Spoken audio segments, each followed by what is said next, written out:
NIA ৮০ জনকে notice দিয়েছে, কথা বলছেন শুভেন্দু অধিকারী। সাবিনা ইয়াসমিনকে গ্রেফতার করতে হবে এবং মোথাবাড়ি কাণ্ডে এনআইএর রিপোর্ট প্রসঙ্গে আর কি দাবি করেছেন শুভেন্দু অধিকারী রাখবো আপনাদের সামনে। তার পাশাপাশি দেখাবো কুণাল ঘোষ কটাক্ষ করে বলছেন এনআইএ বিজেপির শাখা সংগঠন। দেখুন, এনআইএ ৮০ জনকে নোটিশ দিয়েছে, সাবিনা ইয়াসমিনকে গ্রেফতার করতে হবে, সাবিনা ইয়াসমিনকে গ্রেফতার করতে হবে।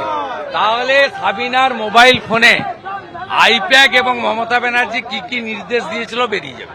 এনআইএ বিজেপি শাখা সংগঠন, এনআইএ অফিসাররা অনেক দক্ষ অফিসার আছেন, কিন্তু বিজেপির স্বার্থে তাদের লিখতে হচ্ছে, কাজ করতে হচ্ছে। এখন এজেন্সিগুলো যাই রিপোর্ট দেবে, যাই ডাকবে, সবটাই হচ্ছে বিজেপির রাজনৈতিক স্বার্থ চরিতার্থ করতে। ভোটের সময় তারা বিজেপির কথা মানতে বাধ্য হবেন, তার আলাদা কোনো তাৎপর্য নেই। অর্থাৎ মোথাবাড়ি নিয়ে যেমন রাজনৈতিক চাপানুতর তুঙ্গে, অন্যদিকে এসআইআর নিয়েও আপনারা জানেন যে রাজনৈতিক চাপানুতর চলছে। তার মাঝখানে আপনাদের জানিয়ে রাখি, সেই আবহে সুপ্রিম কোর্টে এসআইআর সংক্রান্ত মামলারও শুনানি হবে। জেলায় জেলায় আজকে কি ছবি দেখা গেল, ট্রাইব্যুনালে নাম তোলার জন্য, অর্থাৎ যাদের নাম বাদ গেছে নাম তোলার জন্য জেলায় জেলায় এই ছবি ধরা পড়েছে। অর্থাৎ দীর্ঘ লাইন, অপেক্ষায় রয়েছেন তারা তাদের নাম তোলার জন্য। জেলায় জেলায় প্রায় একই ছবি।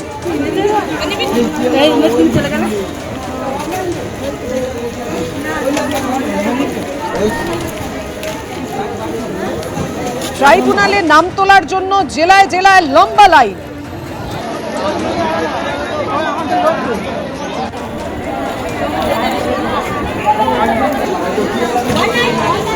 বারাসাত, কাটোয়া থেকে কোচবিহার, সব জায়গাতেই দেখা গেল এই ছবি।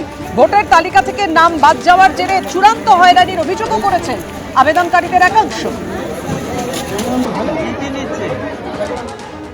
तृणमूल शासन के 15 वर्षों में बंगाल के सीमावर्ती इलाकों में डेमोग्राफी में खतरनाक बदलाव आया है। इन घुसपैठियों को टीएमसी का सीधा संरक्षण मिलता है। टीएमसी ने सीधे अपने सिंडिकेट में भर्ती करती है। इनसे बंगाल के लोगों की सुरक्षा को बड़ा खतरा पैदा हो रहा है।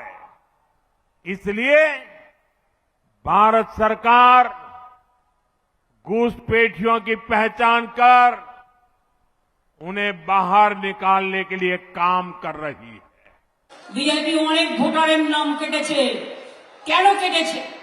লজ্জা করে না মাননীয় প্রধানমন্ত্রী?